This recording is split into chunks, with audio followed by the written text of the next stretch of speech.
Hello students, मैं इस video में कक्षा 11वीं वाले विद्यार्थियों को अर्थशास्त्र का त्रैमासिक परीक्षा का प्रश्न पत्र दिखा रहा हूं। तो चलो देख लेते हैं इन प्रश्न पत्रों में कौन कौन से प्रश्न हैं और कितने नंबर के अभी के आपके एग्जाम आ सकते हैं।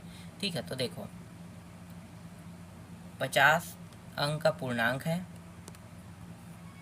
समय 3 घंटे का रहेगा, अर्थशास्त्र सब्जेक्ट है। इसमें जो प्रश्न है वस्तुनिष्ठ प्रश्न वो पहले देख लेते हैं। अभी पैटर्न चेंज हो गया है तो आपको वस्तुनिष्ठ प्रश्न देखने को नहीं मिलेगा, डायरेक्ट ये प्रश्न जो है ना 1 नंबर में देखने को मिलेगा।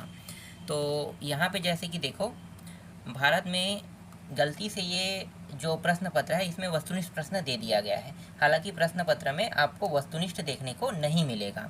ठीक है, आपको ना तो खाली स्थान देखने को मिलेगा ना वस्तुनिष्ठ देखने को मिलेगा। डायरेक्ट जो पैटर्न है अभी के उसमें सीधा सीधा प्रश्न पूछा जाएगा। जैसे 1 नंबर का है तो 1 नंबर के प्रश्न में कैसे पूछा जाएगा मैं आपको बताता हूँ। देखो भारत में विकास योजना कब प्रारंभ हुई ये पूछेगा, है ना। तो आपको एक शब्द में 1 नंबर का रहेगा, उत्तर क्या देना है 1 अप्रैल 1951 देना है। ठीक है, इस टाइप के रहेंगे।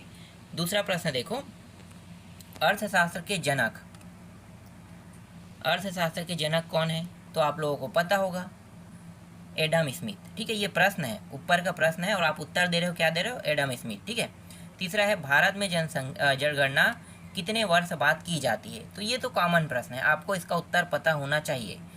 हमेशा जनगणना 10 साल के बाद होता है, तो यहाँ पे उत्तर क्या आ जाएगा 10 साल। देखो चौथा प्रश्न, विष्णुगुप्त किसका दूसरा नाम था। उत्तर आपको लेना है विष्णुगुप्त जी कौन थे भाई, चंद्रगुप्त मौर्य के गुरु थे ना, कौटिल्य, जिन्होंने चंद्रगुप्त मौर्य को लड़ना, है ना, हर चीज़ सिखाया, कौटिल्य ने सिखाया। ठीक है, तो ये एक अर्थशास्त्री भी है कौटिल्य।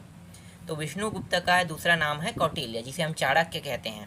इसके बारे में टीवी में प्रोग्राम भी बना हुआ है। इसके बाद देखो 5वां प्रश्न, औद्योगिक क्रांति सर्वप्रथम किस देश में हुई।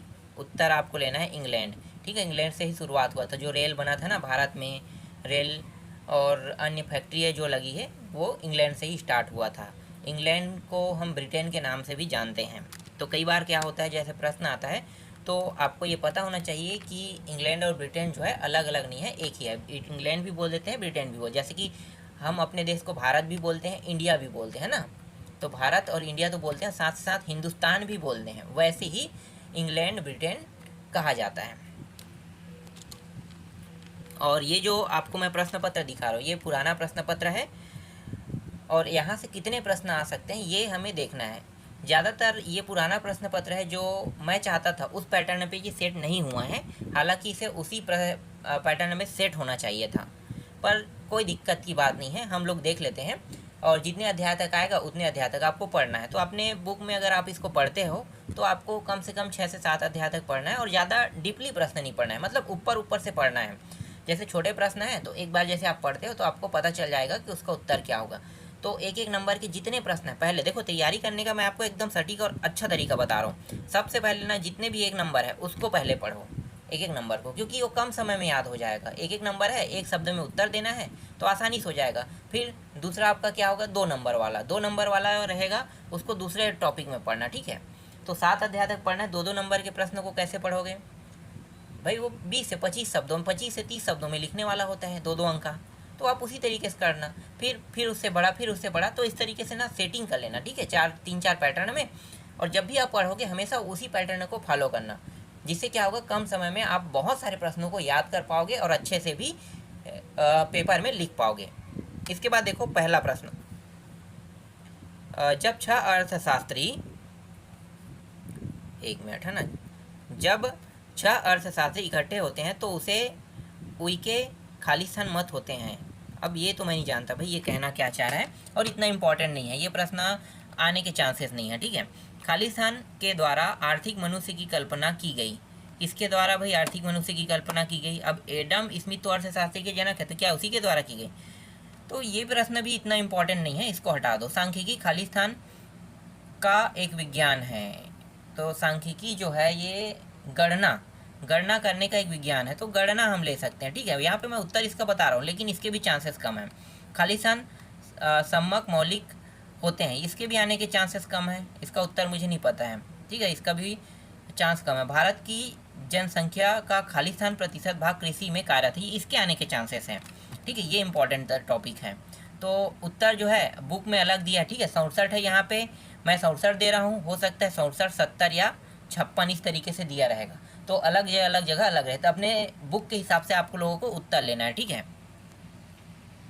इसके बाद देखो यहाँ पे है तीसरा प्रश्न है, प्राथमिक सम्मक किसे कहते हैं। प्राथमिक सम्मक किसे कहते हैं, इसके आने के चांसेस नहीं बता रहे पर आ भी सकता है। देखो इसके बाद चौथा प्रश्न देखो, एडम स्मिथ की परिभाषा बताइए कह रहा है हरित क्रांति। ये इंपॉर्टेंट प्रश्न है, ठीक है, ये आ सकता है, ये अक्सर देखने को मिलता है अर्धवार्षिक, वार्षिक और त्रैमासिक सभी प्रश्नों में। आर्थिक नियोजन भी, ये भी आने वाला प्रश्न है, आर्थिक नियोजन किसे कहते हैं। भारत में किसी का उत्पादन बढ़ाने के लिए 3 उपाय, ये भी इंपॉर्टेंट है, ये भी आ सकता है आपके अभी के त्रैमासिक में। सांख्यिकी का अर्थशास्त्र से कोई 3 महत्व, इसके चांसेस कम हैं, ठीक है। और प्रश्नावली और अनुसूची के 3, ये भी कम चांस वाले प्रश्न हैं। इसके बाद अगला देखो 10वां है, निदर्शन प्रणाली के 3 गुण को समझाइए, चांस कम है। एक अच्छी प्रश्नावली के कोई 5 गुण बताइए कह रहा है, ये इसके भी आने के चांसेस कम हैं।